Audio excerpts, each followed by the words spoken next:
So good morning guys. तो चलिए start करते हैं आज के यानी कि 17 अगस्त के इंपॉर्टेंट करंट अफेयर्स को।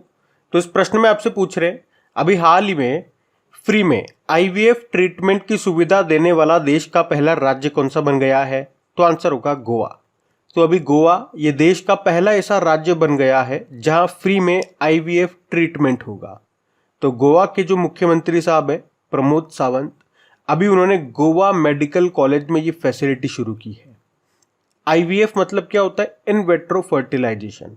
तो मतलब ये एक फर्टिलिटी ट्रीटमेंट है जो कि उन लोगों के लिए है जो बच्चा पैदा करने में असमर्थ होते हैं। मतलब इस प्रक्रिया से बांझ दंपतियों का उपचार किया जाता है और इसे जनरली कई बार टेस्ट ट्यूब बेबी भी कह देते हैं। और अगर पूछे कि दुनिया की पहली टेस्ट ट्यूब बेबी का नाम क्या है, तो आंसर होगा लुइस ब्राउन। अभी वर्ल्ड आईवीएफ डे भी मनाया था हम लोगों ने, कब? 25 जुलाई को। अब बात यहाँ पे गोवा की है, तो ये रहा मैप में गोवा। देखो गोवा की कैपिटल पणजी है, मुख्यमंत्री हो गए प्रमोद सावंत। और अभी आप लोगों ने पढ़ा होगा कि गोवा के मानकुराद आम को जीआई टैग मिला था और गोवा के बेबिंका को भी, जो कि एक तरह का हलवा है जिसे क्वीन ऑफ गोवा डेजर्ट भी कहते हैं। और अभी शंघाई कोऑपरेशन ऑर्गेनाइजेशन के विदेश मंत्रियों की बैठक ये भी गोवा में हुई थी। और अभी 23वां राष्ट्रमंडल कानून सम्मेलन का आयोजन हुआ था गोवा के कैपिटल पणजी में। और यहाँ पे जो मोप्पा एयरपोर्ट है उसका नाम मनोहर पारिकर जी के, यहाँ के जो पूर्व मुख्यमंत्री थे, उनके नाम पे रख दिया गया। और अभी इसी हवाई अड्डे ने बेस्ट सस्टेनेबल ग्रीनफील्ड एयरपोर्ट का पुरस्कार भी जीता था। और याद रखना इस साल जो आपके नेशनल गेम्स होंगे 37वें नंबर के, वो गोवा में होंगे। पिछले साल कहाँ पे हुए थे? गुजरात में हुए थे। और अगर पूछे ना कि देश का पहला रेबीज मुक्त राज्य कौन सा बना, तो आंसर होगा गोवा। और हर घर के लिए ओडीएफ और बिजली हासिल करने वाला पहला राज्य भी बना गोवा। और कई बार आपने सुना होगा यूनिफॉर्म सिविल कोड, समान सिविल संहिता, एकमात्र गोवा में ही ये लागू है। और देश का पहला हर घर जल वाला राज्य ये गोवा है। अच्छा, गोवा को पुर्तगाल से मुक्त कराने के लिए कौन सा ऑपरेशन चलाया गया था? ऑपरेशन विजय 1961 में। तो ध्यान रखना ये पॉइंट्स बढ़ते हैं आगे। फिर बताइए अभी हाल ही में प्रो पंजा लीग 2023 का पहला सीजन किसने जीता है? तो आंसर होगा कोच्चि केडी ने। अच्छा, आपको याद होगा बचपन में स्कूल टाइम में जब खाली पीरियड होता था, बच्चों के पास एक ही काम होता था, ले आजा पंजा लड़ा रहेगा, डर गया क्या? तो वही वाला ये पंजा है, प्रो पंजा लीग 2023। और इस बार ये इसका पहला संस्करण हुआ। कहाँ पे हुआ? दिल्ली के इंदिरा गांधी इंडोर स्टेडियम में। और इसका पहला संस्करण जीत लिया है कोच्चि केडी टीम ने। किसे हराया? किराक हैदराबाद को। तो ध्यान रखना ये एक professional Indian armour wrestling league है और इसका मोटो क्या है? आपकी किस्मत आपके हाथ, भारत का खेल, your luck your hand, sports of India. और अभी आपको याद होगा पहला वुमेन प्रीमियर लीग, इसको मुंबई इंडियंस ने जीता दिल्ली कैपिटल्स को हरा करके। और अभी पुरुष लीग हुआ था, यानी कि पुरुषों का आईपीएल हुआ था, 16वां संस्करण उसका है ये। और इसको किसने जीता?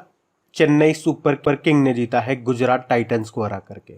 उसमें हमने बात करी थी ऑरेंज कैप मिली है किसे? शुभमन गिल को। और पर्पल कैप मिली है मोहम्मद शमी को। अभी आपको याद है पहला हैंडबॉल प्रीमियर लीग का आयोजन कहाँ पे हुआ था? जयपुर राजस्थान में। और इसको किसने जीता? महाराष्ट्र ने। तो ये पॉइंट्स भी ध्यान रखना, बढ़ते आगे। चलिए फिर बताइए हाल ही में किस राज्य सरकार ने निशुल्क अन्नपूर्णा फूड पैकेट योजना को शुरू किया? तो आंसर होगा राजस्थान। तो अभी राजस्थान के जो मुख्यमंत्री अशोक गहलोत, उन्होंने 1 करोड़ परिवारों के लिए निशुल्क अन्नपूर्णा फूड पैकेट योजना की शुरुआत की है। तो इस योजना में हर घर लाभार्थी को दैनिक जरूरत की खाद्य सामग्री प्रदान की जाएगी, जैसे कि 1 किलो दाल, 1 किलो चीनी, 1 किलो नमक, 100 ग्राम धनिया, 100 ग्राम मिर्ची, 50 ग्राम हल्दी पाउडर और 1 लीटर खाद्य तेल भी मिलेगा। अब इसको शुरू किया राजस्थान ने। तो ये रहा मैप में राजस्थान। देखो राजस्थान की कैपिटल आपने कहा जयपुर है, मुख्यमंत्री अशोक गहलोत और गवर्नर कौन है? कलराज मिश्र। अभी यहाँ के मुख्यमंत्री ने इंदिरा गांधी मुफ्त स्मार्टफोन योजना भी शुरू की थी। कहाँ से? बांसवाड़ा जिले के मानगढ़ से। अभी जीआई टैग मिला था राजस्थान के काफ़ी प्रोडक्ट्स को, जैसे कि राजस्थान में नाथ द्वारा में बनाई जाने वाली पछवाई पेंटिंग, उदयपुर कोफ्तागिरी मेटल क्राफ्ट को, बीकानेर की कशीदाकारी शिल्प को, बीकानेर की उस्ता कला शिल्प को और जोधपुर की बंधेज शिल्प को। और अभी देश का पहला गिग वर्कर्स बिल पारित किया राजस्थान ने, और राइट टू साइट और राइट टू हेल्थ पॉलिसी को लागू करने वाला पहला राज्य भी बना राजस्थान। उसके अलावा न्यूनतम आय की गारंटी विधेयक विधानसभा में पारित करने वाला देश का पहला राज्य ये भी राजस्थान है। और अभी मिस इंडिया 2023 का खिताब जीता था ना नंदिनी गुप्ता ने, वो कोटा राजस्थान से ही है। अभी राजस्थान हाईकोर्ट के चीफ जस्टिस कौन बने थे? ऑगस्टिन जॉर्ज मसीह। और अभी राजस्थान में टोटल नए 19 जिले बने। इस तरह से टोटल कितने हो गए? 50 जिले हो गए। और पहले 7 संभाग थे, अभी 3 नए बन गए, तो टोटल 10 संभाग हो गए। 3 नए संभाग कौन से हुए? बांसवाड़ा, पाली और सीकर। याद रखना आप, अंतर्राष्ट्रीय मरु फेस्टिवल का आयोजन कहाँ पे होता है? जैसलमेर में होता है, जबकि ऊंट महोत्सव का आयोजन होता है बीकानेर में। अभी प्रधानमंत्री जी ने जल जन अभियान का उद्घाटन किया था राजस्थान के सिरोही जिले में। संविधान पार्क ये आपको राजस्थान में मिलेगा। और अभी इजिप्ट देश के साथ जो पहली बार हमने साइक्लोन 1 एक्सरसाइज किया था वो राजस्थान में किया था। और राज्य का चौथा और देश का 52वां टाइगर रिजर्व ये राजस्थान का ही बना था, रामगढ़ विषधारी अभ्यारण्य जो बूंदी में है। तो ध्यान रखना ये पॉइंट्स। बढ़ते आगे। चलिए फिर बताइए, अभी हाल ही में केंद्र सरकार ने लसिका फाइलेरिया को खत्म करने का लक्ष्य ये कब का रखा है? तो आंसर होगा 2027। तो अभी हमारे जो हेल्थ मिनिस्टर है कौन? मनसुख मांडविया। उन्होंने MDA यानी कि मास ड्रग एडमिनिस्ट्रेशन के दूसरे चरण को शुरू किया है। किसके लिए? लसिका फाइलेरिया को 2027 तक समाप्त करने के लक्ष्य को पूरा करने के लिए। और हमारा ये जो लक्ष्य है, ये जो वैश्विक लक्ष्य है ना, उससे 3 साल पहले का है। यानी कि दुनिया में इसे खत्म करने का लक्ष्य 2030 है, लेकिन हमारा 2027 है। और ये अगर आपको समझ में नहीं आया ना कौन सी बीमारी है लसिका फाइलेरिया, तो आपने हाथी पांव का नाम सुना है, तो अब आप समझ गए होंगे ये वही है। इसमें पैर इतना सूज जाता है कि इतना मोटा हो जाता है कि वो हाथी के पांव की तरह दिखता है, इसलिए इसको हाथी पांव कहते हैं। और ये प्रोटोजोआ यानी कि परजीवी से होने वाला रोग है। तो याद रखना, इसको खत्म करने का लक्ष्य हमारा 2027 है। बाकी आप जानते ही हो, मलेरिया को खत्म करने का लक्ष्य हमारा 2030 है। और विश्व मलेरिया दिवस कब मनाया जाता है? 25 अप्रैल को। जबकि टीबी को खत्म करने का लक्ष्य हमारा 2025 है। अब आप बताओ, वर्ल्ड टीबी डे कब मनाया जाता है? और आपको याद होगा भारत का ऊर्जा स्वतंत्रता का लक्ष्य कब का है? 2047 का है। जबकि भारत के नेट जीरो कार्बन एमिशन का लक्ष्य है 2070 का। और हमारे पेट्रोल में 20% इथेनॉल मिलाने का लक्ष्य कब का है? 2025 का है। तो अभी बजट 2023 में सिकल सेल एनीमिया को खत्म करने का लक्ष्य कब का रखा? 2047 का। तो ये भी ध्यान रखना। बढ़ते आगे। चलिए फिर बताइए, हाल ही में किसे जुलाई 2023 के लिए ICC men's player of the month चुना गया? तो आंसर होगा क्रिस वॉक्स।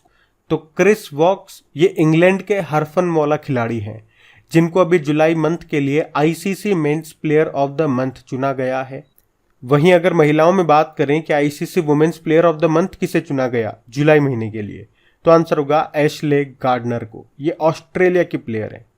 और आपको बता दूं, पिछले साल यानी कि जून के लिए भी इन्हीं को चुना गया था। इस तरह से आप कह सकते हो कि लगातार ICC player of the month का पुरस्कार जीतने वाली ये पहली ऑस्ट्रेलियाई बनी है।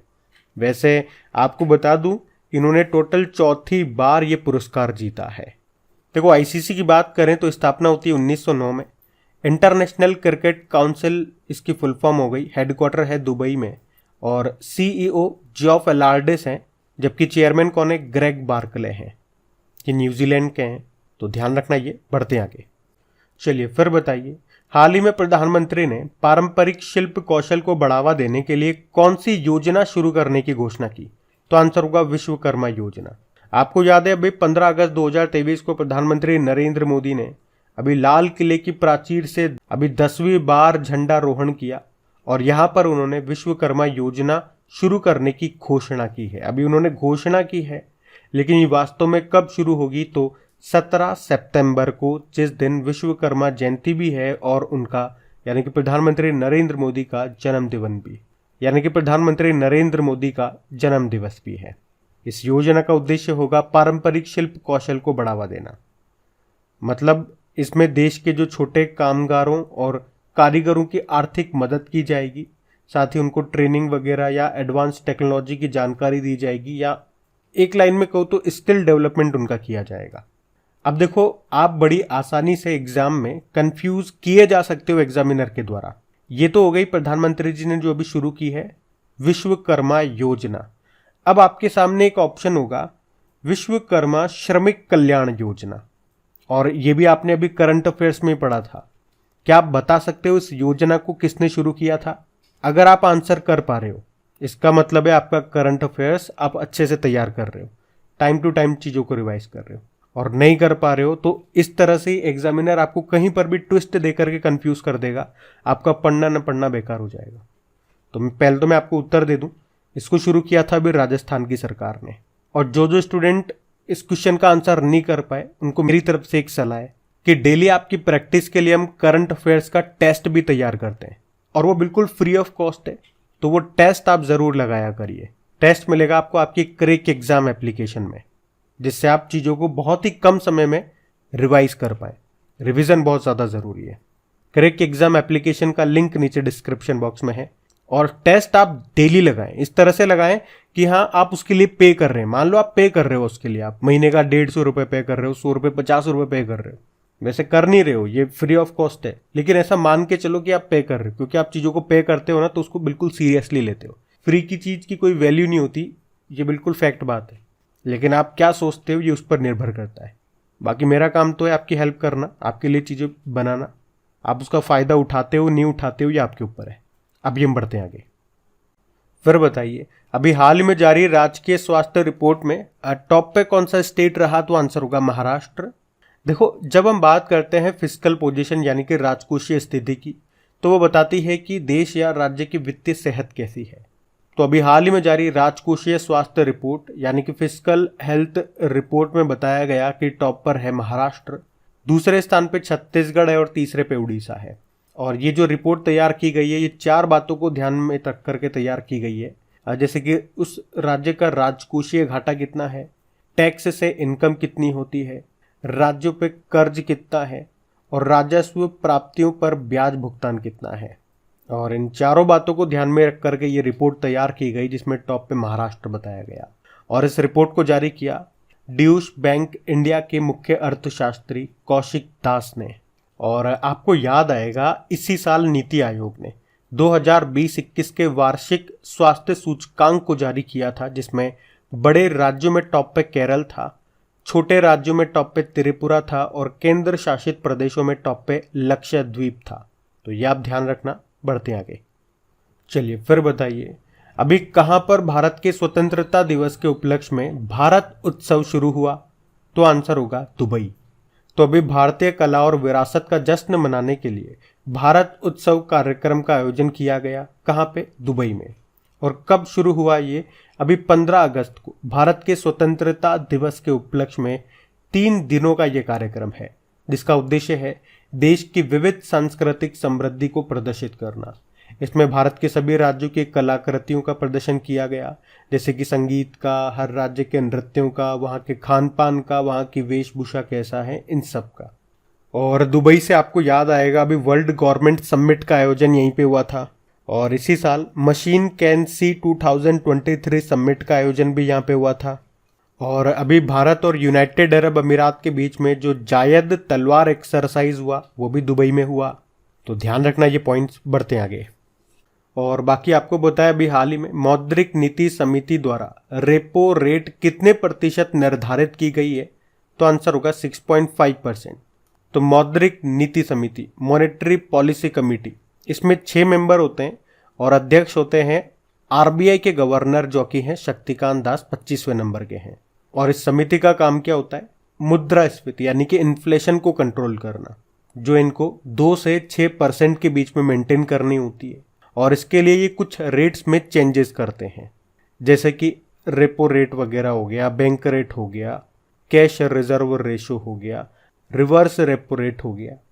तो इनकी अगर अपन बात करें अभी कि क्या क्या है, तो रेपो रेट को कोई चेंज नहीं करा गया, वैसा का वैसा ही रखा है। कितना? 6.5%। और उसी तरह से अगर रिवर्स रेपो रेट की बात करेंगे तो वो है 3.35%। कैश रिजर्व रेशो ये 4.5% है। और बैंक रेट पे ध्यान रखो ये है 6.75%। ये आप मान के चलो हर 2 महीने में अपडेट होती है, यानी कि साल में 6 बार। और इसे आप ऐसे ध्यान रख सकते हो, देखो आपने देखा बैंक रेट कितना है, रेपो रेट और रिवर्स रेपो रेट कितना है, तो आप कह सकते हो कि बैंक रेट ये सबसे ज़्यादा होता है, उससे कम होता है रेपो रेट और उससे कम होता है रिवर्स रेपो रेट। अब रेपो रेट क्या होता है, तो सिंपल शब्दों में समझो, हमारा सेंट्रल बैंक है आरबीआई, सबसे बड़ा बैंक।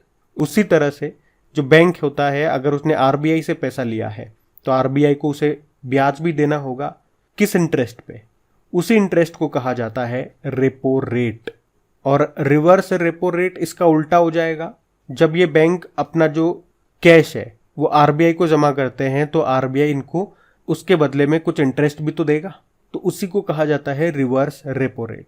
तो इतना सा आप ध्यान रखो बस, बाकी बात आरबीआई की हुई है। तो स्थापना होती है 1 अप्रैल 1935, हेडक्वार्टर मुंबई में है। और आरबीआई की स्थापना किस समिति की सिफारिश पे होती है, तो यंग हिल्टन आयोग। और इसका राष्ट्रीयकरण कब हुआ था, 1 जनवरी 1949 में। गवर्नर आपने कहा शक्तिकांत दास हैं, 25वें नंबर के हैं। और अभी गवर्नर ऑफ द ईयर का पुरस्कार भी मिला था इनको। और गवर्नर से 2 नाम और हो जाते हैं, तो पहले ब्रिटिश गवर्नर ऑसबॉर्न स्मिथ थे, पहले इंडियन गवर्नर थे सीडी देशमुख, जिनके नाम पे आपको याद होगा मुंबई के चर्च गेट रेलवे स्टेशन का नाम रखा। और आरबीआई का लोगो है ये, जिसमें एक पेड़ है, पाम ट्री जिसे आप बोलते हो, ताड़ का पेड़, और एक जानवर है, वो है रॉयल बंगाल टाइगर। अभी आपको याद होगा आरबीआई ने यूपीआई लाइट के लिए प्रति लेन देन की सीमा को 200 रुपये से बढ़ा के 500 रुपये कर दिया था। और अभी आरबीआई के डेप्यूटी गवर्नर बने थे स्वामीनाथन जानकी रमन। अभी आरबीआई ने अंतर्दृष्टि पोर्टल को लॉन्च किया था। आरबीआई ने 100 डेज 100 पेज नाम से एक अभियान भी शुरू किया। और आरबीआई ने नागरिकों को डिजिटल भुगतान से जोड़ने के लिए हर पेमेंट डिजिटल नाम से एक अभियान भी शुरू किया था। तो ध्यान रखना ये पॉइंट्स, बढ़ते आगे। फिर बताइए, अभी हाल ही में एलआईसी के मैनेजिंग डायरेक्टर के रूप में किसे नियुक्त किया गया, तो आंसर होगा आर दोर्राईस्वामी को।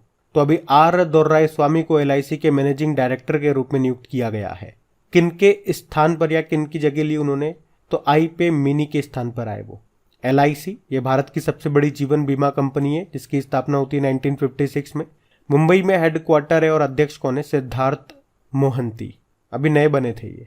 वैसे अभी आरपीएफ रेलवे प्रोटेक्शन फोर्स के डायरेक्टर जनरल बने मनोज यादव। भारतीय तटरक्षक बल के डायरेक्टर जनरल बने 25वें नंबर के कौन, राकेश पाल। और जियोलॉजिकल सर्वे ऑफ इंडिया के डायरेक्टर जनरल बने जनार्दन प्रसाद। अब मैं आपको कल के करंट अफेयर्स का क्विक रिवीजन करवाऊंगा। तो पहला प्रश्न आपसे पूछा था पाकिस्तान के कार्यवाहक प्रधानमंत्री कौन बने, तो आंसर होगा अनवारुल हक काकर।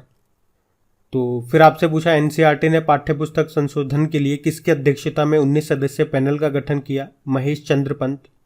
फिर पूछा इसरो के द्वारा लॉन्च किया जाने वाला आदित्य L1 मिशन का संबंध किससे है, सूर्य मिशन है। फिर पूछा भी भारतीय वायुसेना में शामिल हेरॉन मार्क 2 का संबंध किससे है, ये एक ड्रोन है। फिर पूछा नवीनतम गणना के अनुसार सबसे ज्यादा हाथी जनसंख्या वाला राज्य, ये आपका कर्नाटक है। फिर पूछा अभी FIH पुरुष हॉकी रैंकिंग में टॉप पर कौन है, नीदरलैंड है, भारत तीसरे स्थान पे हो गया। फिर आपसे पूछा अभी केंद्रीय मंत्री अमित शाह ने इफ्को नैनो यूरिया प्लांट की आधारशिला कहाँ रखी, गांधीधाम गुजरात में। फिर पूछा वर्ष 2023 में कौन सा स्वतंत्रता दिवस मनाया, 77 नंबर का। और आखिरी प्रश्न पूछा किस टेनिस खिलाड़ी ने अपना पहला कैनेडियन ओपन खिताब जीता, तो आंसर होगा जननिक सिनर, इटली के हैं ये। और गाइज वीडियो को पसंद आया तो लाइक ज़रूर कर देना, अभी तक नहीं करा तो लाइक कर दो। और दोस्तों के साथ में जो भी आपका स्टडी ग्रुप है वहाँ पे एक बार वीडियो को शेयर ज़रूर करना।